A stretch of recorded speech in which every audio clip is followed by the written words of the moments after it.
Chapters 425 Immortal Goo and Mud, 426 Stepping into Northern Plains, 427 Just Take Me, 428 Sea of Ghost Face Sunflowers. Chapter Start. Chapter 425 Immortal Goo और कीचड़। कड़ाक। Fang Yuan ने मुट्ठी में एक गुडस्टोन muscle दिया और फौरन उसमें से कीचड़ बहकर उसकी हथेली पर फैल गया। फैंग युआन का चेहरा एकदम सीरियस हो गया। उसने पहाड़ से एक और पत्थर उठाया और उसी हाथ में पकड़ लिया। उसका हाथ पीले कीचड़ से सना हुआ था, जो बहुत धीमी रफ्तार से यूएस पत्थर को गला रहा था, असख्त पत्थर को और कीचड़ में बदल रहा था। एक पाल बाद फैंग युआन साफ महसूस कर सकता था कि पत्थर छोटा हो रहा है। 10 मिनट बाद वो पत्थर पूरी तरह कीचड़ में बदलकर गायब हो गया। पीला कीचड़ फैंग युआन की उंगलियों के बीच से बीता हुआ डांग पहाड़ पर गिर गया और पहाड़ को और नुकसान पहुंचाने लगा। फैंग युआन कुछ देर चुप रहा, फिर पूछा, हालात कितने गंभीर हैं? लिटिल हु इमोर्टल अपने आंसू पोंछते हुए सिसक कर बोली, डांग पहाड़ का ज्यादातर हिस्सा इस कीचड़ से अफेक्ट हो चुका है। पहाड़ के नीचे कमर के हिस्से तक के 10 में से 6 गडस्टोन्स कीचड़ बनते जा रहे हैं। मास्टर, अब हम क्या करें? डांग पहाड़ खत्म हो जाएगा। सॉब, ये मेरी गलती है, मैंने पहले ध्यान ही नहीं दिया। फैंग युआन ने लिटिल हु इमोर्टल के सर पर थपथपाया, उसी तसल्ली देते हुए, ये तुम्हारी गलती नहीं है, तुम्हें खुद को दोष देने की जरूरत नहीं। असली मुजरिम वो स्वॉम्प क्रैब है, आखिरकार एक डेसोलेट बीस्ट है, और ये एक जमीनी आफत है, इससे यही उम्मीद थी। हर लैंड स्पिरिट की एबिलिटीज अलग अलग होती हैं, ये सब गू इमोर्टल्स और उनके ब्लेस्ड लैंड्स पर डिपेंड करता था। उसने एक लंबी सांस ली और आगे कहा, मैं तो पहले खुश हो रहा था कि इस डेसोलेट बीस्ट के पास कोई इमोर्टल गू नहीं है, पर पता चला कि यूएस स्वॉम्प क्रैब ने एक एक्सपेंडिचर टाइप इमोर्टल गू इस्तेमाल किया है और गू की पावर को इस कीचड़ के अंदर छुपा दिया। अगर ये जिस्म के कांटेक्ट में आए तो कुछ नहीं होता, लेकिन कोई भी पहाड़ी पत्थर इसके टच में आते ही कीचड़ बन जाता है। पहले आए आफत के दौरान स्वॉम्प क्रैब ने बहुत सारा कीचड़ उगल दिया था और क्रैब्स की फौज उसी कीचड़ के अंदर से निकली थी। फैंग युआन ने बेशुमार क्रैब्स मारे थे, लेकिन उसे क्या पता था कि असली ट्रम्प कार्ड तो यह कीचड़ हाई था। फैंग युआन ने अंदाजा लगाया कि यह रैंक 6 ग्रुअल मडगू का असर है। ग्रुअल मडगू एक नेचुरली बना हुआ गू था, रैंक 1 और 2 में बहुत आम था और रैंक 3 और 4 में भी काफी पॉपुलर था। गू मास्टर्स अक्सर इसका इस्तेमाल शहर बनाने के लिए करते थे। क्योंकि रैंक 5 गू रेयर होते थे, इसलिए कई रैंक 5 गू मास्टर्स जब उनके पास कोई अच्छा रैंक 5 गू नहीं होता था तो वो टेम्पररी इस ग्रुअल मडगू का इस्तेमाल करते थे। जब ये रैंक 6 तक पहुंच जाता तो पूरी दुनिया में सिर्फ एक ही होता, और ये गू वन टाइम एक्सपेंडिचर टाइप था। ग्रुअल मडगू सिर्फ कीचड़ पर ही इस्तेमाल किया जा सकता था। साफ जाहिर था, जिस दलदल में वो स्वॉम्प क्रैब रहता था वो ग्रुअल मडगू के असर से ही बना था। वो स्वॉम्प क्रैब हर दिन यूएस दलदल में कीचड़ खाता और निकालता था, इसीलिए वो ग्रुअल मडगू की एबिलिटी को हु इमोर्टल ब्लेस्ड लैंड के अंदर ला सका। स्वॉम्प क्रैब के मरने के बाद भले ही बैटलफील्ड साफ कर दिया गया था, लेकिन बहुत सारा कीचड़ पहले ही पहाड़ के अंदर जा चुका था, जमीन के काफी नीचे तक। ग्रुअल मड इमोर्टल गू की एबिलिटी इतनी छिपी हुई थी और पीले कीचड़ में कोई इमोर्टल गू का ऑरा भी नहीं था। अगर फैंग युआन ने रॉकमे को गुडस्टोन्स तोड़ने का ऑर्डर ना दिया होता तो शायद उसी कभी पता ही ना चलता। लेकिन अगर उसी पहले पता चल भी जाता तो इस आफत के दौरान उसके पास इसे रोकने की कोई ताकत नहीं थी। फैंग युआन का चेहरा अभी भी बिल्कुल शांत था।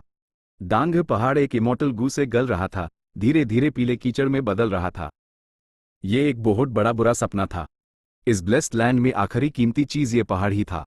वो इस पहाड़ के भरोसे रॉकमे को पालना और बेचना चाहता था।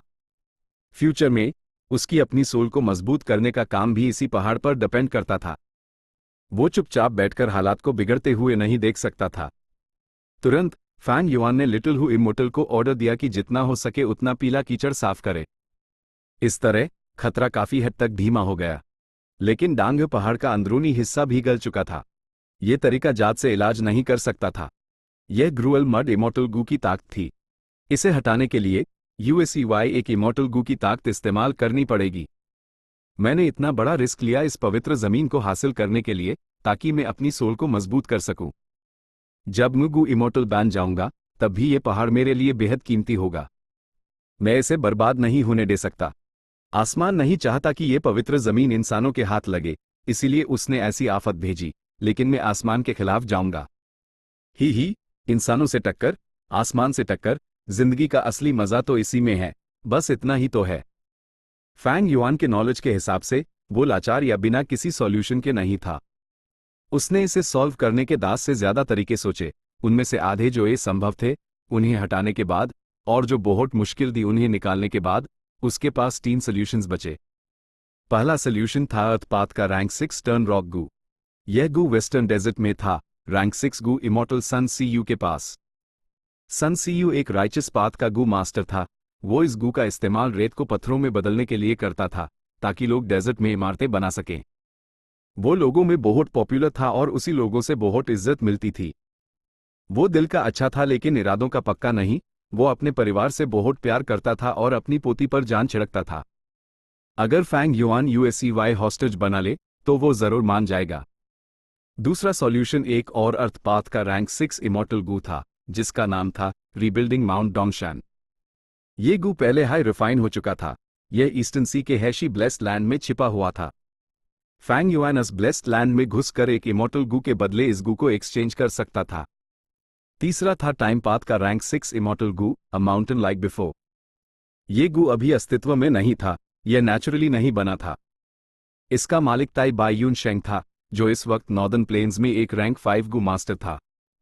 सदर्न बॉर्डर में सनचा माउंटेन पर मैंने सबके सामने फिक्स्ड इमॉर्टल ट्रैवल गू रिफाइन किया था। इसमें कोई शक नहीं कि सदर्न बॉर्डर में इस बात पर पहले ही बहुत बड़ा हंगामा मचा हुआ है। एक मोर्टल जिसके पास इमॉर्टल गू है, मुझे डर है कि सदर्न बॉर्डर के सारे गू इमॉर्टल्स को अब तक खबर मिल चुकी होगी और वो मुझे पूरे कॉन्टिनेंट में ढूंढ रहे होंगे। जब तक फैंग युआन एक गू इमॉर्टल नहीं बन जाता, वो दोबारा सदर्न बॉर्डर में कदम नहीं रखने वाला था। भले ही पांचों रीजन्स अलग थलग हैं, लेकिन सुपर क्लैन ये क्लैन का ईस्टर्न सी की एक मिस्टीरियस ऑर्गेनाइजेशन से रिश्ता है। मुझे इमॉर्टल गू रिफाइन करने की खबर सेंट्रल कॉन्टिनेंट तक पहुंचने में कम से कम 2 से 3 साल लगेंगे, लेकिन ईस्टर्न सी का मामला शायद अलग हो। फैंग युआन ने ईस्टर्न सी को लिस्ट से निकाल दिया। जहां तक वेस्टर्न डेजर्ट की बात है, वो कैरावैन्स के लिए सबसे ज्यादा फ्लरिशिंग जगह है। शहर के बाद शहर डेजर्ट में ओएसिस के सहारे जिंदा हैं। अगर मैं वहां रॉक में बेच सकूं तो मैं बहुत सारा प्रॉफिट कमाऊंगा। बदकिस्मती से एक फ्लरिशिंग कैरावान ट्रेड का मतलब है कि इंफॉर्मेशन भी तेजी से फैलती है। एक सदर्न बॉर्डर गू मास्टर होने के नाते मैं एक आसान टारगेट हूं। जैसे ही मैं वहां पहुंचूंगा, किसी शहर में घुसते ही शायद मुझ पर नजर रखी जाने लगेगी। फैंग युआन की पिछली जिंदगी में वो 500 साल तक पांचों रीजन्स में घूमा था और आखिर में सेंट्रल कॉन्टिनेंट में बसने का फैसला किया था और एक गू इमॉर्टल बना था। इसलिए यूएसईवाई वेस्टर्न डेजर्ट की अच्छी समझ थी। वेस्टर्न डेजर्ट के मुकाबले नॉर्दर्न प्लेन्स एक विशाल GHAS का मैदान है, जहां हर तरह के कबीले अपने पशु चरते हैं, माइग्रेट करते हैं, लड़ते हैं और अपनी नस्ल बढ़ते हैं। वहां हाई मोबिलिटी है और कुछ छोटे मोटे कबीलों का मैनेजमेंट भी अजीब है। मैं आसानी से उनके बीच घुल मिल सकता हूं। वेस्टर्न डेजर्ट नॉर्दर्न प्लेन्स से अलग था।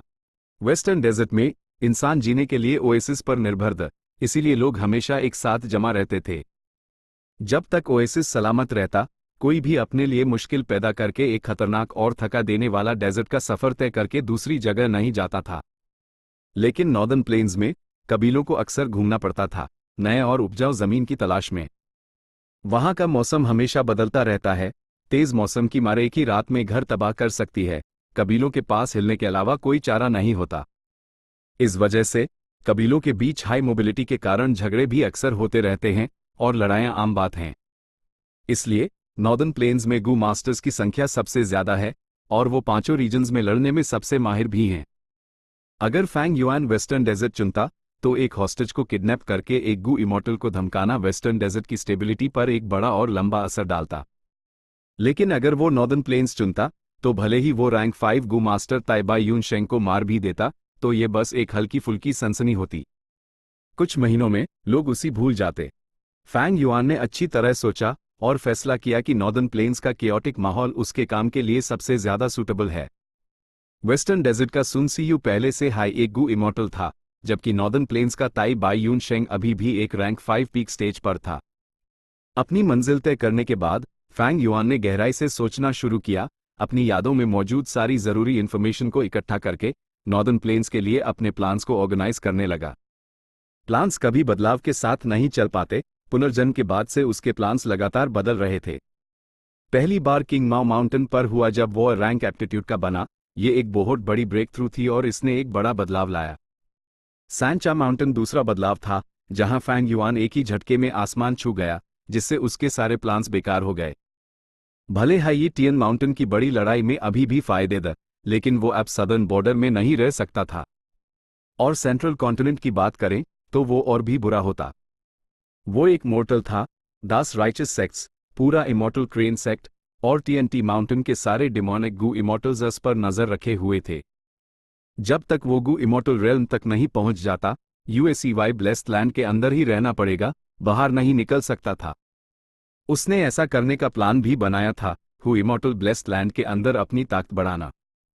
ब्लेसड लैंड में काफी रिसोर्सेज द फैंग युआन फंग जिउगे की तरह चुपके से कल्टिवेट करके गू इमॉर्टल रेल्म तक पहुंचना चाहता था और स्प्रिंग ऑटम सकाडा नाम की सबसे बड़ी समस्या से छुटकारा पाना चाहता था। भले हाईफैंग युआन एक रिस्क टेकर था और उसी फायदेमंद जुए खेलना पसंद था, अक्सर मौत के मुंह से लड़ता रहता था, इसका मतलब ये नहीं था कि वो एक शांत और स्टेबल जिंदगी को रिजेक्ट करता था। एक सुरक्षित माहौल में रहने से इनकार करना और इधर उधर जाकर अपने लिए मुसीबत खड़ी करना, रिस्क लेना और खुद को खतरे में डालना, ये एक बेवकूफ की निशानी है। अकेलापन, तन्हाई, बोरियत, ये सब फैंग युआन के कल्टीवेशन के रास्ते में बढ़ाएं नहीं थी। अगर उसमें ये सब सहने की फितरत ना होती तो वो सफलता की राह पर कैसे चल पाता? लेकिन दुनिया कभी आपके हिसाब से नहीं चलती, समस्याएं अक्सर तभी आती हैं जब आप उन्हें सबसे कम चाहते हैं। फैंग युआन चुपके से कल्टिवेट करना चाहता था, ब्लेस्ड लैंड को डेवलप करते हुए शांति से जीना चाहता था। भले हाई इमॉर्टल क्रेन सेक्ट एक मुसीबत थी, फैंग युआन ने पूरे टाइम इनिशिएटिव अपने हाथ में रखा था। भले हाई दूसरी पार्टी स्ट्रांग थी, वो इस वक्त उसका कुछ नहीं बिगाड़ सकते थे। फ्यूचर के प्रोस्पेक्ट्स बहुत अच्छे थे, उसकी जिंदगी आराम से चल रही थी, सब कुछ बेहतर के लिए बदल गया था। लेकिन ठीक इसी वक्त डांगू माउंटेन पर एक प्रॉब्लम हो गई। हु इमॉर्टल ब्लेस्ड लैंड के लिए डांगू माउंटेन की अहमियत अतुलनीय थी। अगर इस पहाड़ को कुछ हुआ तो फैंग युआन के सारे सौदे ठप्प पड़ जाएंगे और उसके कल्टीवेशन प्लान्स सिर्फ एक सपना बनकर रह जाएंगे। इसलिए फैंग युआन को अपने प्लान्स बदलने पड़े, ब्लेस्ड लैंड छोड़कर नॉर्दर्न प्लेन्स जाना पड़ा। शुक्र है मैंने पहले से प्लानिंग की थी और कुछ बैकअप प्लान्स बनाए थे, वरना मैं अभी बहुत बुरी तरह से घबरा जाता। अगले कुछ महीनों तक फैंग युआन ने अपनी पूरी कोशिश गू रिफाइनमेंट पर लगा दी। उसने rank 4 golden and silver cup Gu का इस्तेमाल किया, यूएसईवाई रैंक 4 अनदर पर्सपेक्टिव गू और रैंक 4 मूविंग फॉर्म गू के साथ मिलाकर rank 5 moving perspective cup Gu refine किया। इसके बाद उसने dusty Gu, bright pearl Gu, dark toss Gu और earth treasury flower king Gu refine किया। लैंड स्पिरिट, जिन दिनों में यहां नहीं रहूंगा, मेरे इंस्ट्रक्शंस फॉलो करना। जाने से पहले फैंग युआन ने निर्देश दिया। लिटिल हु इमोर्टल की इव लाल थी, उसने न चाहते हुए भी कहा, मास्टर, मैं यहां आपका इंतजार कर रही हूं, आपको जल्दी वापस आना होगा। ये कहते हुए उसने ग्रीन ग्रेप इमॉर्टल एसेंस का इस्तेमाल किया और यूएसईवाई फिक्स्ड इमॉर्टल ट्रैवल गू में इंजेक्ट कर दिया। एक गहरी हरी रोशनी के झटके के साथ फैंग युआन वहीं से गायब हो गया। चैप्टर 426 नॉर्दर्न प्लेन्स में कदम। हो आओ। घास के मैदान में अंधेरी रात के साए में पॉइजन बियर्ड वुल्फ किंग ने अपना सर उठाया और देर तक जोर से चिल्लाया। उसके पास खड़े कुछ 100 पॉइजन बियर्ड वुल्फ्स के कान खड़े हो गए और उनके जिस्म तीर की तरह आगे बढ़े। भेड़िए दो हिस्सों में बंट गए, एक टाइट फौज की तरह फॉर्मेशन बनाते हुए। जवान लड़की गेयाओ अपनी जान बचाने के लिए भाग रही थी, लेकिन उसका घोड़ा पहले ही मर चुका था। जब उसके छोटे लाल जूते कीचड़ पर पड़े तो उसी लगा जैसे उसके पैरों में शीशा बंध गया हो, बेहद भारी। तेजी से दौड़ते हुए पॉइजन बियर्ड वुल्फ्स ने यूएसईवाई सफलतापूर्वक घेर लिया और दोनों सायर मिल गए। वो यूएस जवान लड़की के गू वॉर्म से डर रहे थे, इसलिए उन्होंने सिर्फ उसी घेर रखा और तुरंत हमला नहीं किया। अचानक एक पॉइजन बियर्ड वुल्फ ने अपना धीरज खो दिया और कूद पड़ा। तेजी से हिलते हुए उसका जिस्म एक काले साए के ढेर में बदल गया और वो गेयाओ की तरफ लपका। गेयाओ चिल्लाई, अपने गू वॉर्म्स का इस्तेमाल करते हुए। उसने अपनी उंगली से इशारा किया और एक हल्का नीला पानी का तीर निकल पड़ा। पानी का तीर घूमते हुए अस पॉइजन बियर्ड वुल्फ के सर में बिल्कुल ठीक निशाने पर जा घुसा। ये हिम्मत वाला भेड़िया वहीं पर मर गया। उसकी लाश हल्की सादी हुई घास पर गिरी और लुढ़कती हुई पीछे चली गई, जब तक कि वो हमेशा के लिए रुक नहीं गया। चमकता लाल खून तेजी से उसके घावों से बहने लगा, आसपास की घास को लाल करते हुए। बेचैन भेड़िए कुछ पाल के लिए रुक गए, लेकिन जल्दी खून की महक हवा में फैल गई और भेड़ियों की जंगलियत और दरिंदगी जाग उठी। तुरंत सैकड़ों पॉइजन बियर्ड वुल्व्स ने चिल्लाना शुरू कर दिया। गेयाओ का खूबसूरत चेहरा अफसोस और मायूसी से भरा हुआ था। उसी अकेले बाहर नहीं आना चाहिए था इस ज़ेइल GHAAS के मैदान में कुछ स्पायरा ढूंढने के लिए। ए फ्लैट वो एक मौत के मुहाने पर थी, भेड़ियों द्वारा फाड़ कर खाए जाने वाली थी। माफ करना पापा, मैं अब आपका ख्याल नहीं रख सकती। बेटी जानती है कि आपने मेरी शादी मेरे भले के लिए ही तय की थी। लेकिन बेटी शादी नहीं करना चाहती। ओह हमारे लॉन्जेविटी हेवन के पूर्वजों, अगर आप मेरी आवाज़ सुन सकते हैं तो मेरी फरियाद सुनिए और मुझे बचाने के लिए एक बहादुर योद्धा भेजिए। पहले किए गए हमले ने गेयाओ के आखिरी बचे हुए व्हाइट सिल्वर प्राइमीवल एसेंस को खत्म कर दिया था। गेयाओ अब सिर्फ प्रार्थना कर सकती थी। भेड़ियों का धीरज टूट रहा था। भेड़ियों का राजा चिल्लाया और सारे पॉइजन बियर्ड वुल्व्स बीच में खड़ी लड़की की तरफ लपके एक शानदार ऑरा बनाते हुए। मैं मरने वाली हूं। गेयाओ का चेहरा पीला पड़ गया। वो हैरानी से भेड़ियों के झुंड को देख रही थी। वो बिल्कुल लाचार थी। ठीक उसी वक्त एक तेज हरी नीली रोशनी चमकी। पॉइजन बियर्ड वुल्व्स ने रोशनी के कारण अपनी ऐन बैंड कर ली, दर्द से चिल्लाते हुए। आगे दौड़ रहे भेड़िए एक दूसरे से टकरा गए, गिरने लगे और एक चेन रिएक्शन शुरू हो गया। उनका हमला नाकाम हो गया और सीन बिल्कुल क्योटिक हो गया। क्या हुआ? गेयाओ हैरान थी। अपने आंसू भूलकर उसने उधर देखा। हरी नीली रोशनी से एक जवान आदमी का साया दिखाई दे रहा था। रोशनी के गायब होने के बाद गेयाओ के सामने एक नंगा आदमी खड़ा था। एक आदमी?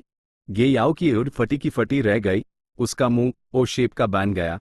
उसके दिमाग में एक अविश्वसनीय ख्याल आया। क्या मेरे लॉन्जेविटी हेवन के पूर्वजों ने मेरी प्रार्थना सुन ली और मुझे बचाने के लिए एक रक्षक भेजा है? लेकिन ये रक्षक नंगा क्यों था? गेयाओ के दिमाग में एक बड़ा सवाल उठा। मैं नॉर्दर्न प्लेन्स पहुंच गया। नंगे पैर GHAS पर रखते हुए फैंग युआन ने तेजी से इधर उधर देखा। ओह, यहां एक इंसान कैसे? और भेड़िए? फैंग युआन ने अपनी उंगली छोटी की। सोचा भी नहीं था कि नॉर्दर्न प्लेन्स पहुंचते ही एक एक्सीडेंट हो जाएगा। यह नॉर्दर्न प्लेन्स का सफर गुप्त रखना था। सोचा भी नहीं था कि वो इतनी जल्दी एक्सपोज हो जाएगा। भेड़ियों का राजा चिल्लाया। मुड़ते हुए उसने अपना मुंह खोला, फैंग युआन पर अपने तेज और न्यूकीले दांतों से हमला करते हुए, उसके गले को निशाना बनाते हुए।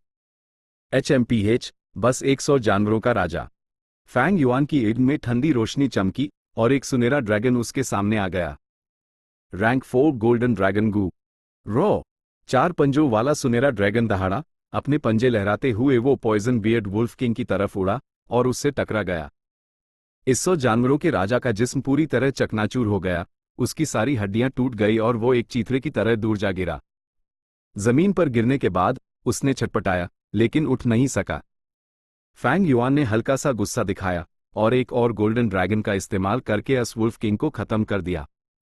वुल्फ किंग के मरने के बाद भेड़ियों का झुंड टूट गया और वो सब कुछ ही सांसों में कई मील दूर भाग गए। पीछे सिर्फ वुल्फ किंग की लाश बची थी और वो जवान लड़की गेयाओ जो फैंग युआन को हैरानी से घूर रही थी। फैंग युआन ने अपनी काली, डरावनी नज़र यूएस जवान लड़की पर डाली।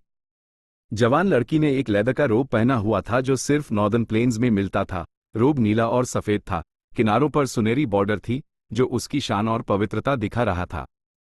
उसकी कमर पर एक पर्पल गोल्ड बेल्ट था और उसके काले चमकदार बालों में कई खूबसूरत और छोटे छोटे एक्सेसरीज थे। उसने चमकदार लाल लेदर के जूते भी पहने थे। उसकी स्किन हल्की सांवली थी, लेकिन फिर भी गुलाबी रंगत थी। यह नॉर्दर्न प्लेन्स के मूल निवासियों की अनोखी स्किन टोन थी। उसका जिस्म पतला और मजबूत था, एक प्यारे छोटे हिरण की तरह। फैंग युआन के घूरने पर गेयाओ एक कदम पीछे हटी और उसने उत्सुकता से पूछा, तुम कौन हो? क्या तुम्हें लॉन्जेविटी हेवन ने भेजा है, वो हीरो जिसे मुझे बचाने का काम सौंपा गया है? फैंग युआन के जवाब का इंतजार किए बिना उसने आगे कहा, मैं गे ट्राइब की सदस्य हूं। मेरा नाम गेयाओ है। मेरे पिता गे ट्राइब के लीडर हैं। जवान योद्धा, तुमने मेरी जान बचाई है। गे ट्राइब में तुम्हारा बहुत स्वागत होगा। ओह, मैंने अभी तक तुम्हारा नाम नहीं पूछा। फैंग युआन जोर से हंसा। घास के मैदान की खूबसूरत लड़की, मुझे बस चांग शन येन कहकर बुलाओ।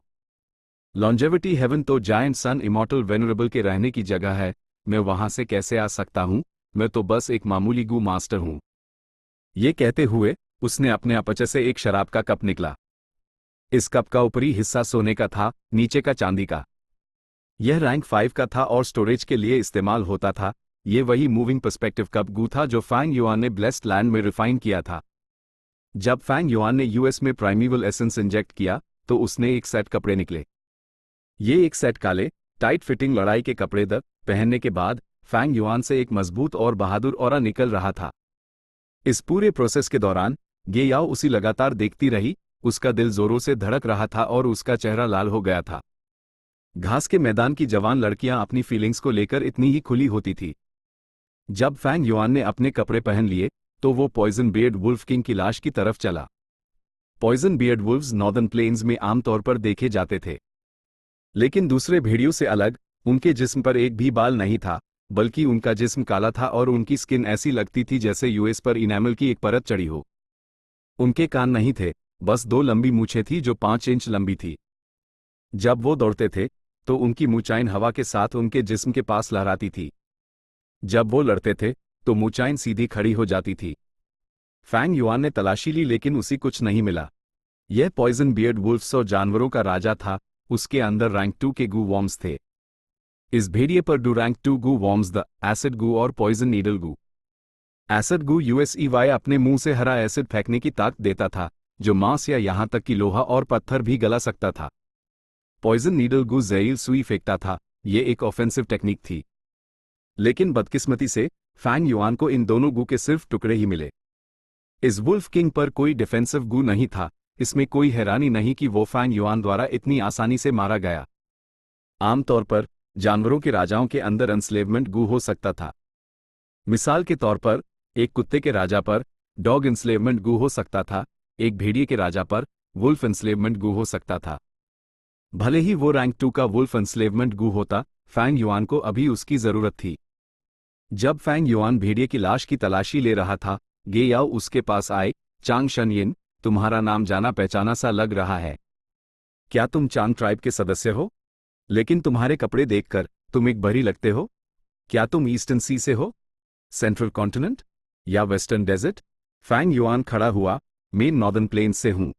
जवान लड़की ने अपने होठ सिकोड़े, अपने सफेद दांत दिखाते हुए हंसी। झूठे, हम नॉर्दर्न प्लेन्स के लोगों का एक्सेंट तुम्हारी तरह नहीं होता। वॉरियर चांग शनयिन, चिंता मत करो, तुमने मेरी जान बचाई है।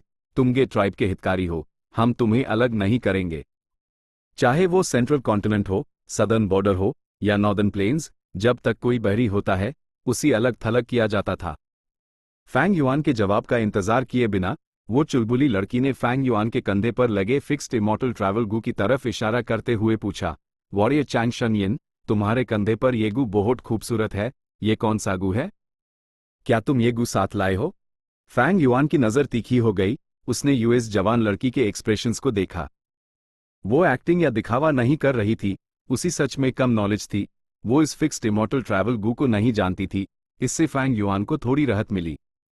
उसके दिल में मारने का इरादा हो पड़ा, लेकिन उसने बाहर से एक ईमानदार और सच्चा मुस्कान दिखाया। खूबसूरत जवान लड़की, क्या तुम 1 लाख हो? तुम लगातार नॉन स्टॉप क्यों चहचा रही हो? ही, ठीक है, मुझे जाना होगा, फिर मिलेंगे। फैंग युआन ने अपना सर उठाया, आसमान में तारों को देखकर दिशा तय करने की कोशिश करने लगा। इसके बाद वो गे याओ के पास से गुजरा, जहरीले घास के मैदान के गहरे हिस्सों की तरफ। जवान लड़की तेजी से उसके पीछे आई। मैं लाख नहीं हूं, ये तुम्हारी गलती है कि तुम इतने मिस्टीरियस हो और इतने अचानक से आ गए। हे, वहां मत जाओ। ये दिशा जहरीले घास के मैदान से बाहर निकलने का रास्ता है। वे अंदर जा रहा हूं। फैंग युआन ने बिना मुड़े जवाब दिया। तुम अंदर क्यों जा रहे हो? तुम जितना गहरा जहरीले घास के मैदान में जाओगे उतना ही खतरनाक होता जाएगा। भले ही तुम रैंक 3 पीक स्टेज पर हो, तुम्हारी मुठियां पूरे भेड़ियों के झुंड का मुकाबला नहीं कर सकती। गे याओ फैंग युआन की तरफ दौड़ी, उसी समझाती हुई। गू दुनिया के 5 रीजन्स आजाद द। जब गू मास्टर्स रीजन्स पार करते द तो उनकी लड़ाई की शक्ति एक रैंक कम हो जाती थी। फैंग युआन एक सदर्न बॉर्डर गू मास्टर था। जब वो नॉर्दर्न प्लेन्स में होता तो लड़ते वक्त उसकी शक्ति कम हो जाती। भले ही उसके अपचर में अभी भी rank 4 peak stage true gold primeval essence था, लेकिन असर सिर्फ rank 3 peak stage snow silver primeval essence के बराबर था। इसलिए गे याओ को लगा कि उसका ऑरा रैंक 3 पीक स्टेज का है। इसके अलावा सदर्न बॉर्डर का रैंक 4 गोल्डन ड्रैगन गू यहां सिर्फ रैंक 3 गू की ताकत ही दिखा सकता था। अगर यह सदर्न बॉर्डर होता तो गोल्डन ड्रैगन गू के एक हाइवार से ये पॉइजन बियर्ड वुल्फ बिना किसी शक के मर जाता। लेकिन यहाँ नॉर्दर्न प्लेन्स में फैंग युआन को यूएसईवाई बार इस्तेमाल करना पड़ा वुल्फ किंग को मारने के लिए, और आखिर में वुल्फ किंग की लाश अभी भी सलामत थी। फैंग युआन के कदम रुक गए, उसने गे याओ को एक गंभीर एक्सप्रेशन और एक मजबूत नज़र से देखा। मैं अपने कुछ कारणों से पॉइजन ग्रासलैंड में जा रहा हूं। गे याओ इस ऑरा से हैरान रह गई। उसी होश तब आया जब फैंग युआन कुछ कदम दूर जा चुका था। लड़की तेजी से उसके पीछे भागी। वॉरियर चैंग शनयिन, मैं तुम्हारे साथ चलती हूं, हम एक दूसरे का ख्याल रख सकते हैं। फंस गई। फैंग युआन के होठों पर एक मुस्कान आ गई। उसकी मौजूदा लड़ाई की शक्ति सिर्फ रैंक 3 पीक स्टेज थी, जो पॉइजन ग्रासलैंड्स के सबसे गहरे हिस्से में घुसने के लिए काफी नहीं थी। इसलिए उसी खुद को तैयार करने के लिए नॉर्दर्न प्लेन्स के गू वॉर्म्स की जरूरत थी। लेकिन अगर वो गे याओ को मार भी देता तो जरूरी नहीं कि उसी उसके सारे गू वॉर्म्स मिल जाते। इसलिए फैंग युआन ने एक छोटा सा जाल बिछाया, जानबूझकर दूरी दिखाई और आसानी से यूएस जवान लड़की को अपने साथ आने के लिए माना लिया। चैप्टर 427, बस मुझे ले चलो। भले ही ये फैंग युआन का मकसद था और गे याओ ने खुद ही उसके साथ आने की पहल की थी, फैंग युआन ने फिर भी उससे पूछा, एक दूसरे का ख्याल रखेंगे? मुझे तुम्हारी क्या जरूरत है? ये कहते हुए उसने अपनी नजरों से उसी ऊपर से नीचे तक देखा। उसके लहजे में थोड़ा घमंड था। लड़की ने तुरंत अपना सर उठाया। क्या तुम्हें नहीं पता कि पॉइजन ग्रासलैंड पर्पल जहरीले धुंध से भरा है और अगर तुम लंबे समय तक सांस लोगे तो जहर चढ़ जाएगा। मेरे पास डिटॉक्सिफिकेशन गू वॉर्म्स हैं, और जितना गहरा जाओगे जहरीला धुंध उतना ही घना होता जाएगा और भूत और आत्माएं भी दिखने लगेंगी। उस वक्त तुम दिशा भी नहीं पहचान पाओगे और सिर्फ मेरा रिटर्न हार्ट गुहाई सही रास्ता बता सकता है। गड। जैसे ही लड़की ने यह कहा, उसके पेट से अचानक भूख की गुदगुदाहट की आवाज आई। फैंग युआन ने उसके पेट की तरफ देखा और लड़की का चेहरा तुरंत लाल हो गया। उसने हकलाते हुए समझाया, ये मेरा big stomach horse poison beard wolves ने खा लिया। मेरे प्राइमेवल स्टोन्स और राशन सब वहीं रखे थे। बिग स्टमक हॉर्स एक सवारी थी जो नॉर्दर्न प्लेन्स में बेहद लोकप्रिय थी। उसके 2 पेट होते थे, एक खाना खाने के लिए इस्तेमाल होता था और दूसरा सामान रखने के लिए। नॉर्दर्न प्लेन्स के गू मास्टर्स आमतौर पर घर बदलते वक्त इस तरह के बिग स्टमक हॉर्स का इस्तेमाल करते थे। फैंग युआन ने उत्सुकता से पूछा, जब तुम्हारे पिता के ट्राइब के लीडर हैं, तो तुम उनकी अपनी बेटी इतनी आम सवारी क्यों इस्तेमाल कर रही हो? साई, उन्होंने मेरे गू मुझसे दूर रख दिए। अकेले एक बिग स्टमक हॉर्स के साथ भाग पाना और इतने सारे रिसोर्सेस तैयार करना ही बहुत बड़ी बात थी। गे याओ ने साफ साफ कहा, लेकिन कहते ही उसी लगा कि कुछ गलत हो गया है और उसका चेहरा सुस्त पड़ गया जब उसी एहसास हुआ कि उसने क्या कह दिया है। भाग कर आए हो? कहीं ऐसा तो नहीं कि तुम शादी से भाग रही हो? फैंग युआन ने अपनी भौं उठाई। छोटी लड़की हैरानी से चिल्ला पड़ी और फैंग युआन को बड़ी बड़ी आंखों से देखा। क्या तुम्हारे पास माइंड रीडिंग गू है? तुम्हें कैसे पता चला? फैंग युआन हंसा। वो सिर्फ अंदाजा लगा रहा था, लेकिन ये बिना किसी सबूत के नहीं था। नॉर्दर्न प्लेन्स में औरतों का स्थान मर्दों से काफी नीचे था, यहां तक कि उन्हें सामान की तरह समझा जाता था और बाजारों में आमतौर पर बेचा जाता था। सदर्न बॉर्डर में महिला क्लैन लीडर्स थी, लेकिन नॉर्दर्न प्लेन्स में ऐसी कोई परंपरा नहीं थी और औरतों को सत्ता में आने की इजाजत नहीं थी। ऐसा क्यों था? ये परंपरा जायंट सन इमॉर्टल वेनरेबल के युग से चली आ रही थी। फैंग युआन की यादों में इन 3 सालों के दौरान नॉर्दर्न प्लेन्स में कई महान नायक श्रेष्ठता के लिए लड़ेंगे और एक बड़ा तूफान उठेगा। अंत में हे ट्राइब के लीडर हे लू लैन सफल होंगे और 10 साल के लिए इंपीरियल कोर्ट के मालिक बनेंगे। वो आने वाली पीढ़ियों में घास के मैदान के सबसे विवादित मालिक भी थे। हे लू लैन बेहद अयाश था और घास के मैदान का शासक बनने के बाद उसने कई कबीलों की खूबसूरत लड़कियों को अपने हारीम का हिस्सा बना लिया। लेकिन दूसरी तरफ उसने औरतों का दर्जा बढ़ाने के लिए एक नई नीति बनाई और लिंग समानता स्थापित करने का प्रयास किया। इसने सभी शक्तियों के हितों को गंभीर रूप से ठेस पहुंचाई और विवादों को जन्म दिया, जिससे सभी नॉर्दर्न प्लेन्स कबीलों के बीच एक संस्थागत उथल-पुथल मच गई। इसलिए ही लू लैन GHAS के मैदान के मालिक के रूप में सिर्फ 2 साल ही रहे थे जब उन्हें उनके अपने ही कबीले के लोगों ने धोखे से इंपीरियल कोर्ट के बाहर बुलाया और गुप्त रूप से मार दिया। तुरंत बाद सभी कबीलों ने मिलकर ही ट्राइब के शासन को उखाड़ फेंका और फिर से इंपीरियल कोर्ट के शासक के पैड के लिए संघर्ष किया। खून खराबा और युद्ध पूरे 5 साल तक चला, तब जाकर शांत हुआ। इस अव्यवस्थित युद्ध के बाद नॉर्दर्न प्लेन्स के हर कबीले को भारी नुकसान उठाना पड़ा। और भविष्य में जब सेंट्रल कॉन्टिनेंट ने बाकी 4 रीजन्स पर हमला किया, तो यह नॉर्दर्न प्लेन्स की सबसे बड़ी कमजोरी बन गई। इसलिए नॉर्दर्न प्लेन्स की कई औरतें शादी से बचने के लिए भाग जाना चुनती थी। उसके सामने खड़ी ये लड़की अकेले हाई पॉइजन ग्रासलैंड में आ गई थी, जबकि वो ट्राइब लीडर की बेटी थी। फैंग युआन ने स्वाभाविक रूप से ऐसा अंदाजा लगाया। फैंग युआन ने मूविंग पर्सपेक्टिव कप गू से खाना निकला और गे याओ को दे दिया। ये लड़की काफी भूखी लग रही थी। वो जल्दी जल्दी खाना निगल गई और अपनी रीढ़ घुमाई, लड़खड़ती आवाज में बोली, वो मन ट्राइब का मन डुओ था जो मुझसे शादी करना चाहता था। वो मन ट्राइब के लीडर का तीसरा बेटा है और पतला और छोटा है, एक बंदर की तरह। ऊपर से वो बीमारी से पीड़ित है और उसके पास सिर्फ रैंक 2 कल्टिवेशन है। आमतौर पर वो अपने पिता पर निर्भर होकर अपने कबीले में अत्याचार करता है। उसमें जरा भी बहादुरी नहीं है। मैं ऐसे निकम्मे से शादी नहीं करना चाहती। लेकिन मन ट्राइब एक बड़ी शक्ति थी, जबकि हमारी गे ट्राइब अभी अभी यहां आई है और हमारी ताकत काफी कम हो चुकी है। मैन ट्राइब का शादी का तोहफा भी बहुत शानदार था और उन्होंने मेरी गे ट्राइब को एक उपजाऊ घास का मैदान देने का वादा भी किया था। पापा को ये तोहफे चाहिए थे और वो मेरी शादी करवाना चाहते थे। इसलिए गुस्से में वे भाग आई। वॉरियर चैंग शनयन, तुम मुझे भगाकर क्यों नहीं ले जाते? नॉर्दर्न प्लेन्स में सादे और कठोर रिवाज थे। उनके रिवाजों में से एक था दुल्हन का अपहरण। अपहरण की गई दुल्हन अक्सर आधिकारिक रूप से विवाहित पत्नी से ज्यादा कीमती मानी जाती थी। फैंग युआन हंसा, मुझे तुम में कोई इंटरेस्ट नहीं है, जल्दी खाओ, तुम्हारे पेट भरने के बाद हम निकलेंगे। गे याओ की काली पुतलियां घूमी, एक और तरीका है, वो ये है कि तुम मेरी गे ट्राइब में शादी कर लो। घास के मैदान के रिवाजों के अनुसार सिर्फ एक बहादुर योद्धा ही सुंदरियों का मालिक हो सकता है। अगर मन ट्राइब को दिक्कत करनी भी है तो उसी रिवाजों के अनुसार ही करना होगा। मन डुओ, इस पतले बंदर को तुमसे लड़ने के लिए चैलेंज करना होगा। वॉरियर चैंग शनयन, तुम इतने स्ट्रांग हो, तुम जरूर यूएस मैन डुओ को मारकर उसका कचूमर बना दोगे। फैंग युआन ने मुस्कुराना बैंड कर दिया, मैंने कहा ना, मुझे तुम में कोई इंटरेस्ट नहीं है। गे याओ हालांकि और भी उत्सुक हो गई और नॉर्दर्न प्लेन्स की औरतों की विशिष्ट हिम्मत और जंगलीपन का प्रदर्शन किया। तुम्हें क्यों कोई इंटरेस्ट नहीं है? क्या मैं खूबसूरत नहीं हूं? मैं गे ट्राइब का फूल हूं। असमैन डुओ ने मुझे दूर से एक नजर देखा और पहली ही नजर में मुझ पर फिदा हो गया। अपने पिता से शादी का प्रस्ताव भेजवा दिया। वॉरियर चैंग शनयन, मेरी गे ट्राइब के साथ रहने में तुम्हारा भी फायदा है। तुम एक बहरी हो। अगर तुम कबीले में शादी नहीं करोगे तो दूसरे लोग तुम्हें अपना नहीं समझेंगे और तुम्हें नॉर्दर्न प्लेन्स में अलग थलग किया जाएगा और तुम पर नजर रखी जाएगी। फैंग युआन ने गंभीर लहजे में कहा, मैंने कहा मैं नॉर्दर्न प्लेन्स का हाई निवासी हूं। गे याओ ने मीठी मुस्कान दी, वॉरियर, तुम मुझे धोखा नहीं दे सकते। तुम्हारे एक्सेंट ने तुम्हारी असलियत बता दी और तुम्हारा खाना भी नॉर्दर्न प्लेन्स के बिस्किट्स और सूखे मांस जैसा नहीं है। बस मुझे ले चलो। क्या तुम्हें नहीं लगता कि हमारी मुलाकात लॉन्जेविटी हेवन की मर्जी है? फैंग युआन ने अपना सर झुकाया ताकि उसकी इन में झलक रही ठंडी रोशनी छिप जाए, जबकि उसके चेहरे पर मुस्कान और गहरी हो गई।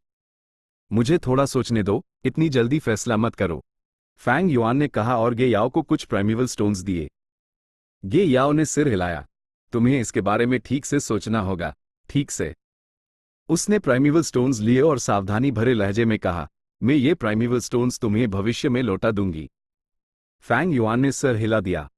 गे याओ ने और कुछ नहीं कहा और प्राइमिवल स्टोन्स को अब्जॉर्ब करने में लग गई ताकि अपने प्राइमिवल एसेंस को भर सके और अपनी ताकत जल्दी से जल्दी वापस पा सके। जैसे जैसे वो पॉइजन ग्रासलैंड में गहरा जाते गए, हवा में फैला पतला जहर धीरे धीरे घना होता गया। पहले वो नंगी आंखों से दिखाई नहीं दे रहे थे, लेकिन अब कोई भी साफ तौर पर हल्का पर्पल रंग देख सकता था। रुको, एक भेड़ियों का झुंड है। गे याओ अचानक रुक गई, उसकी ईरू में घबराहट दिख रही थी। साफ था कि पॉइजन बियर्ड वुल्व्स के साथ हुई लड़ाई ने यूएस पर गहरा असर छोड़ा था। फैंग युआन रुका और 3 सांस के बाद उसने अपने इन्वेस्टिगेटिव गू वर्म से भेड़ियों के झुंड के निशान ढूंढ लिए। वो गे याओ को देखे बिना नहीं रह सका। वकाई कबीले की लड़की होने के नाते अस पर जो इन्वेस्टिगेटिव गू वर्म था वो शानदार था। फैंग युआन ने ये rank 4 investigative Gu house immortal blessed land में रिफाइन किया था, लेकिन नॉर्दर्न प्लेन्स में ये दबा हुआ था और गे याओ के रैंक 3 गू से तुलना नहीं कर सकता था। भेड़ियों के झुंड की उत्तेजित चिल्लाहट और तेज होती गई। जल्द ही सैकड़ों पॉइजन बियर्ड वुल्व्स उनकी नजर में आ गए। इतने सारे भेड़िए! गे याओ का चेहरा पीला पड़ गया और उसका नाजुक जिस्म कांपने लगा जब उसने ठंडी सांस ली। भेड़ियों के झुंड की संख्या पिछले वालों से कई गुना ज्यादा थी, लगभग 1000 के करीब पहुंच रही थी। जितना मजबूत जानवर का राजा होता उतने ही ज्यादा जानवरों को वो कंट्रोल कर सकता था। ये 100 जानवरों का राजा साफ तौर पर पिछले वाले से काफी मजबूत था। HMPH, तुम घबरा क्यों रही हो? बस अपनी रक्षा करो। फैंग युआन ने नाक सिकोड़ी और जोर से अपना पैर पटका, आगे बढ़ते हुए। गे याओ इस पर हैरानी से चिल्ला उठी। वो फैंग युआन को बुलाना चाहती थी लेकिन वो पहले ही भेड़ियों के झुंड में घुस चुका था। कई पॉइजन बियर्ड वुल्व्स दौड़े और गे याओ पर हमला कर दिया। लड़की ने अपनी नाजुक आवाज में चिल्लाया, वाटर आर्मर। तुरंत पानी की भाप जम गई और एक हल्की नीली कवच बन गई जिसने उसके पूरे जिस्म को ढक लिया। स्पाइरल वाटर एरो गू। उसने अपनी उंगली बढ़ाई और एक घूमता हुआ पानी का तीर बाहर निकला। Whoosh whoosh whoosh. उसने तुरंत 3 पॉइजन बियर्ड वुल्व्स को मार गिराया जबकि 5-6 को घायल कर दिया। लेकिन उसी समय दर्जनों पॉइजन बियर्ड वुल्व्स उसकी तरफ दौड़ आए। लड़की घबरा गई और पीछे हटी, घबराहट में जवाब देते हुए। वाटर ड्रैगन गू। उसने अपनी हथेलियों से धक्का दिया और एक 3 पंजों वाला पानी का ड्रैगन सीटी बजाता हुआ निकला और आसपास के इलाके को साफ कर दिया, हवा में पानी की भाप बढ़ा दी। पानी के ड्रैगन के आने से गे याओ स्थिति को नियंत्रित करने में सक्षम हो गई। वॉरियर चैंग शान येन, माना मैट। लड़की ने तुरंत भेड़ियों के झुंड के बीच में देखा। वो मंजर देखकर लगभग डांग रह गई। जो सीन उसने देखा वो उसकी उम्मीद के विपरीत था। उसने सिर्फ फैंग युआन को भेड़ियों के झुंड में इधर उधर हमला करते देखा। हर टक्कर से बड़ी संख्या में पॉइजन बियर्ड वुल्व्स उड़ रहे थे। खूंखार पॉइजन बियर्ड वुल्व्स उसके सामने भेड़ों से भी कमजोर लग रहे थे। उसका पूरा जिस्म एक चमकदार सुनहरी रोशनी के कवच से ढाका हुआ था और एक सुनहरा ड्रैगन कभी कभी बाहर निकलता, आसपास सब कुछ साफ कर देता। इतने सारे पॉइजन बियर्ड वुल्व्स दी, लेकिन वो उसी काबू नहीं कर पाए। वो उग्र और निडर था। उसकी लड़ने की शैली बेहद बहादुरी भरी थी। उसका हर कदम हवा को चीखने पर मजबूर कर देता था। उसकी ताकत इतनी ज्यादा थी कि जब तक कोई पॉइजन बियर्ड वुल्फ उसके मुक्कों या लातों के संपर्क में आता, उसकी हड्डियां जरूर टूट जाती और वो दर्द से चिल्लाता, दोबारा खड़ा नहीं हो पाता। इतना ही नहीं, वो वुल्फ किंग के साथ भी एक घोर युद्ध लड़ रहा था। यह पॉइजन बियर्ड वुल्फ किंग वाकई बहुत मजबूत था। उसके पूरे जिस्म के चारों तरफ बिजली चमक रही थी और वो कभी कभी हरा जहर फेंकता था। उसकी गाती इतनी तेज थी कि जब वो दौड़ता तो एक परछाई बन जाती थी। इस वुल्फ किंग के पास कम से कम 3 वाइल्ड गू हैं। गे याओ का दिल डूब गया जब उसे ये पता चला। वो फैंग युआन के लिए चिंतित हो गई। जल्द ही लड़की ने अपनी चिंता छोड़ दी और फैंग युआन के प्रति उसके दिल में प्रशंसा बढ़ गई। फैंग युआन एक होशियार तरीके से लड़ रहा था। वो लगातार हिल रहा था और वुल्फ किंग से सीधे सीधे नहीं उलझ रहा था, बल्कि आम पॉइजन बियर्ड वुल्व्स का इस्तेमाल करके वुल्फ किंग की हरकतों में बड़ा डाल रहा था। वुल्फ किंग के पास मूवमेंट गू था लेकिन वो भेड़ियों के झुंड के कारण बंधा हुआ था और सिर्फ पैसिव रूप से मार खा सकता था। फैंग युआन के मुंह के अपने निशानों पर पूरी ताकत से हमला कर रहे थे। ये दृश्य देखकर गे याओ का खून खौल उठा। ये होता है असली मर्द, उसने अपने मन में कहा और अपने आसपास के पॉइजन बियर्ड वुल्व्स से निपटने के बाद उसने जोर से चिल्लाया और पानी के ड्रैगन को भेड़ियों के झुंड को मारने के लिए भेजे दिया। वो आखिरकार एक रैंक 3 मिडिल स्टेज गू मास्टर थी, उसी कम नहीं समझा जा सकता था। भेड़ियों का झुंड तुरंत हमलों से अव्यवस्थित हो गया और उनका एक बड़ा हिस्सा उसकी तरफ दौड़ पड़ा। फैंग युआन का चेहरा बदल गया जब उसने चिल्लाया, तुम्हें आने के लिए किसने कहा? साइड हटो। लड़की का चेहरा भेड़ियों के झुंड के पलटवार से पीला पड़ गया और वो तुरंत पीछे हट गई। फैंग युआन ने असीम जोश के साथ हमला जारी रखा और बड़ी मेहनत के बाद उसने आखिरकार भेड़ियों के झुंड का ध्यान वापस अपनी तरफ खींच लिया।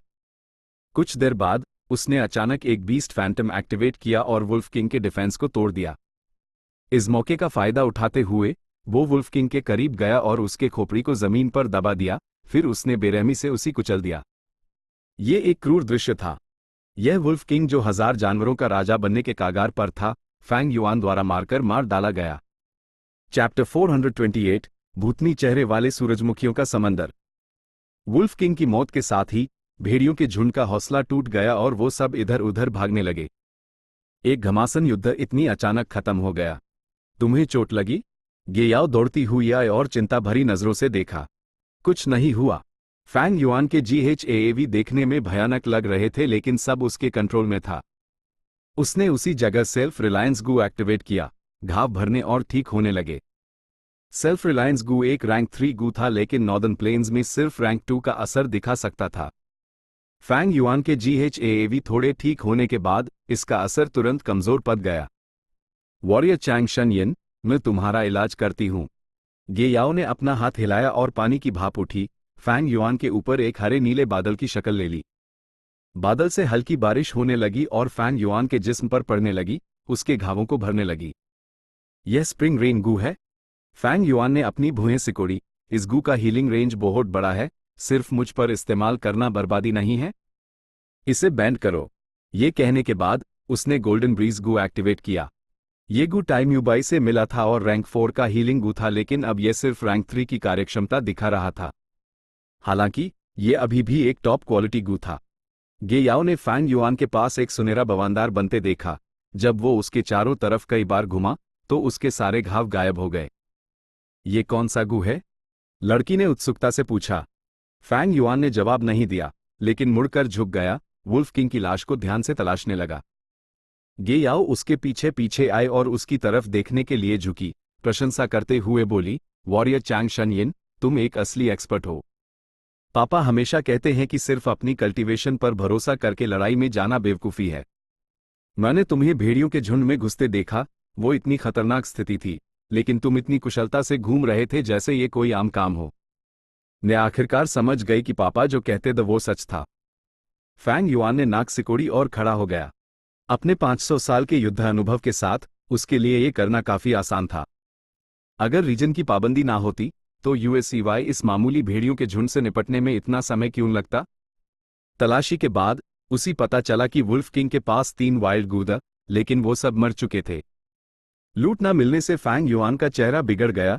उसने गे याओ की तरफ देखा और कठोरता से कहा, बेवकूफ? तुम्हें लगता है तुम सिर्फ बेवकूफ हो? तुम तो बिल्कुल ही पागल हो। गे याओ तुरंत चुप हो गई। हे, तुम इतने मुंहफट क्यों हो? HMPH, पहले तुम्हारे लापरवाह हमले ने ज्यादातर भेड़ियों के झुंड को अपनी तरफ खींच लिया और लगभग मेरी स्थिति पर कंट्रोल बिगाड़ दिया था। क्या तुम्हारे पास बैल का दिमाग है? फैंग युआन ने नाक सिकोड़ते हुए इल्जाम लगाया। गे याओ जानती थी कि ये उसकी गलती थी। उसका ऑरा तुरंत कमजोर पड़ गया और उसने अपना सर झुका लिया, अपने पैरों को देखते हुए। मैं जानती हूं कि तुमने मेरे लिए ज्यादातर भेड़ियों के झुंड को दूर रखा था, लेकिन मैं भी तुम्हारी मदद करना चाहती थी। फैंग युआन ने एक ठंडी सांस ली। भूल जाओ, इस बार ने जाने देता हूं। मैं तुम्हें सिखाने की कोशिश करूंगा कि तुम्हें क्या करना है, ताकि तुम भविष्य में फिर से मेरे रास्ते में ना आओ। तुम्हें मुझे सिखाने की क्या जरूरत है? गे याओ मुड़ी और असंतुष्टि से नाक सिकोड़ी। ... स्पाइरल वाटर एरो गू एक्टिवेट करते वक्त तुम्हें शांत रहना चाहिए। अगर तुम बस अंधाधुंध उन्हें चलाओगी तो तुम अपने कीमती प्राइमीवल एसेंस को तेजी से बर्बाद करोगी। वाटर ड्रैगन गू बहुत सारा प्राइमीवल एसेंस बर्बाद करता है, जरूरी ना हो तो इस्तेमाल मत करो। इसीलिए तुम्हारा प्राइमीवल एसेंस हमेशा खत्म हो जाता है। स्प्रिंग रेन गू इस्तेमाल मत करो, वो एक बड़े पैमाने का हीलिंग गू है जो सिर्फ हम दोनों के लिए इस्तेमाल करना बेकार है।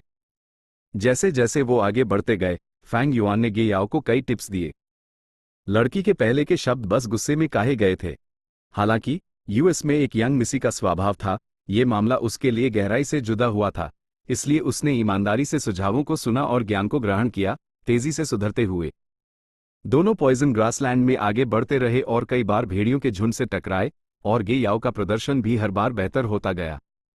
हाँ, डर गए क्या तुम घिनौने पॉइजन बियर्ड वुल्व्स? दफा हो जाओ।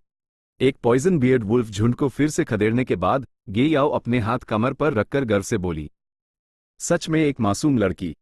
फैंग युआन ने उसकी पीठ को देखा और उसकी ऐन में एक ठंडी रोशनी चमकी। स्वाभाविक रूप से उसने गे याओ को सिर्फ उसकी लड़ने की शक्ति बढ़ाने के लिए गाइड नहीं किया था, बल्कि ज्यादा जरूरी यह था कि वो उसके गू वॉर्म्स के बारे में पता लगाए। नतीजा ये हुआ कि लड़की ने अपने सारे ट्रम्प कार्ड्स फैंग युआन के सामने खोल दिए।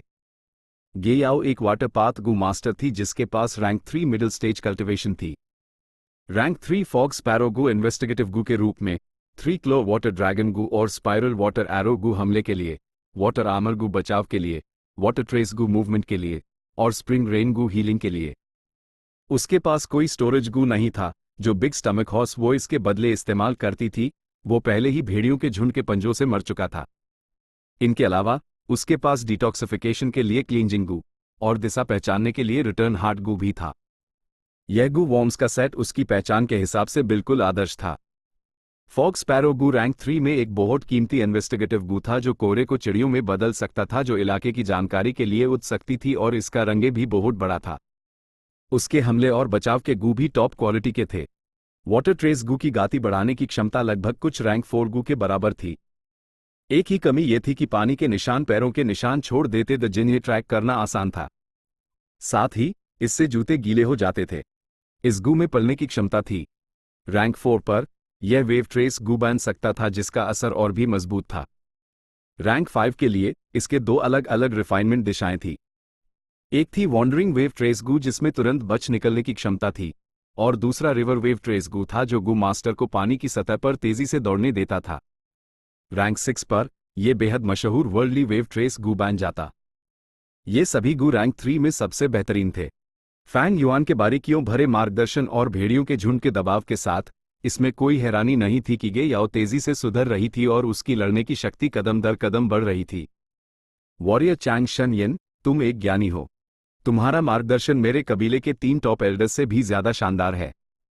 भले ही तुम मुझ पर ध्यान ना दो, मैं तुम्हें हमारे गे ट्राइब का मेहमान बनने के लिए आमंत्रित करना चाहती हूं। अगर तुम रुचि रखते हो तो मैं पापा को मानने की पूरी कोशिश करूंगी कि वो तुम्हें एक एक्सटर्नल एल्डर बना दे।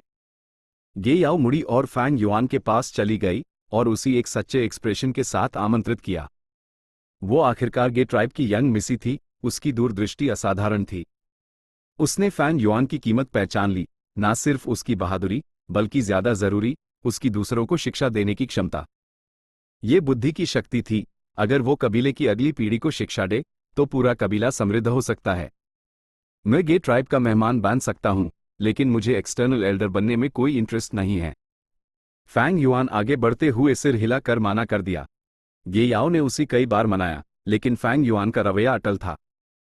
लड़की मुंह फुला कर फैंग युआन के पीछे पीछे चलने लगी, गुस्से भरी नजरों से उसकी पीठ को देखते हुए। तुम्हें क्या लगता है तुम बहुत बड़े हो गए हो क्योंकि तुम सिखा सकते हो? HMPH, मैंने इतने अनुरोध भरे लहजे में कहा, फिर भी तुम टिके रहे। मेरे गे ट्राइब का एक्सटर्नल एल्डर बनने में कोई रुचि नहीं? क्या तुम मेरे गे ट्राइब को नीचा दिखा रहे हो? चैंग शानयिन, तुम कमीन। गे याओ ने नफरत से अपने दांत पीसे जबकि उसके मन में एक संदेह था। लेकिन ये नाम चांग शानयिन, ये सच में जाना पहचाना सा है, मैंने इसे कहाँ सुना है? पॉइजन ग्रासलैंड साल भर काले बादलों से ढाका रहता था और इस धुंधली रोशनी में दोनों कुछ दूर तक चलते रहे। फैंग युआन रुक गया। उसके सामने सूरजमुखियों का एक बड़ा खेत था। इनमें से हर सूरजमुखी का ताना गहरे बैंगनी रंग का था और बड़ी बड़ी काली पंखुड़ियां थी। उसके बेसिन के आकार के स्टेमन पर एक पीला इंसानी चेहरा दिख रहा था, गोस्ट फेस सनफ्लावर।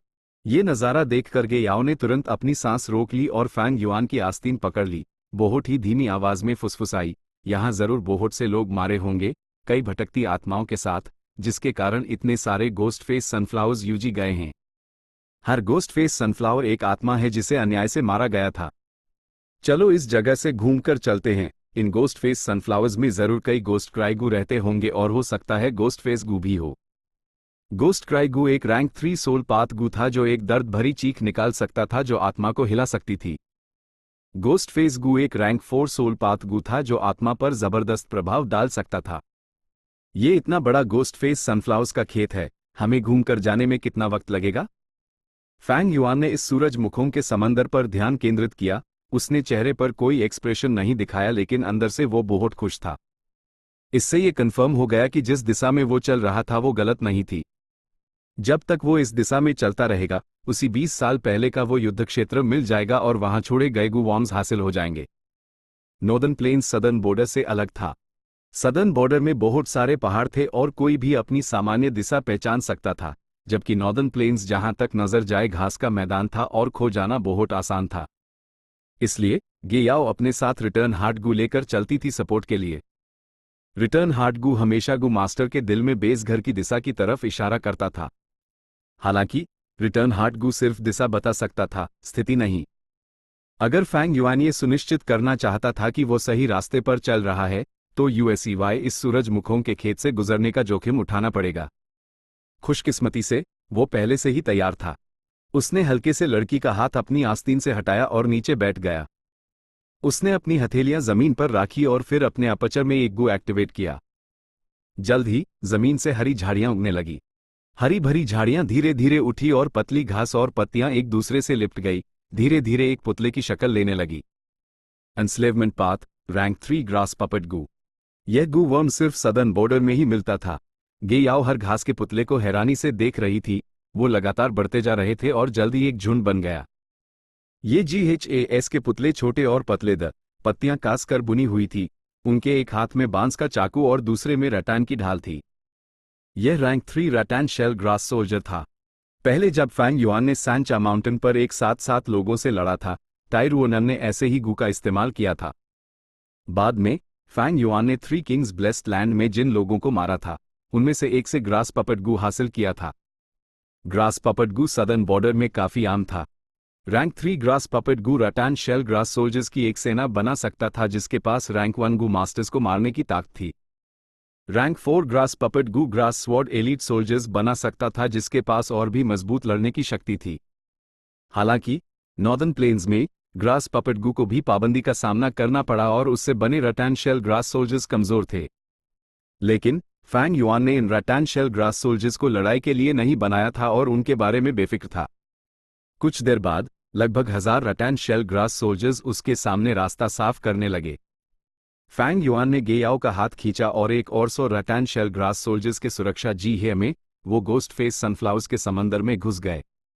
या मी टिल्डर टिल्डर टिल्डर डी हर गोस्ट क्राई गू ने एक तीखी चीख निकली। आगे के रैटान शेल ग्रास सोल्जर्स ढेर हो गए। गोस्ट क्राई गू की आवाजें अलग अलग थी। कुछ तीखी डरावनी आवाजें थी, कुछ भेड़ों की तरह मियाने की थी, और कुछ ऐसा लग रहा था जैसे कोई छिपी हुई कड़वाहट बयान कर रही हो। भूत भूतनी चेहरे उठ रहे हैं, लड़की कांपते हुए बोली जब उसने सूरजमुखियों के समंदर से पीले भयानक भूतनी चेहरे उड़ते देखे। फैंग युआन ने हल्के से उसके हाथ पर थपथपाया और फिर शांति से पुतलों को व्यवस्थित किया। जल्द ही कुछ रैटान शेल ग्रास सोल्जर्स मुख्य झुंड से अलग हो गए और भूतनी चेहरों को दूर ले जाने के लिए खुद को कुर्बान कर दिया। Chapter and.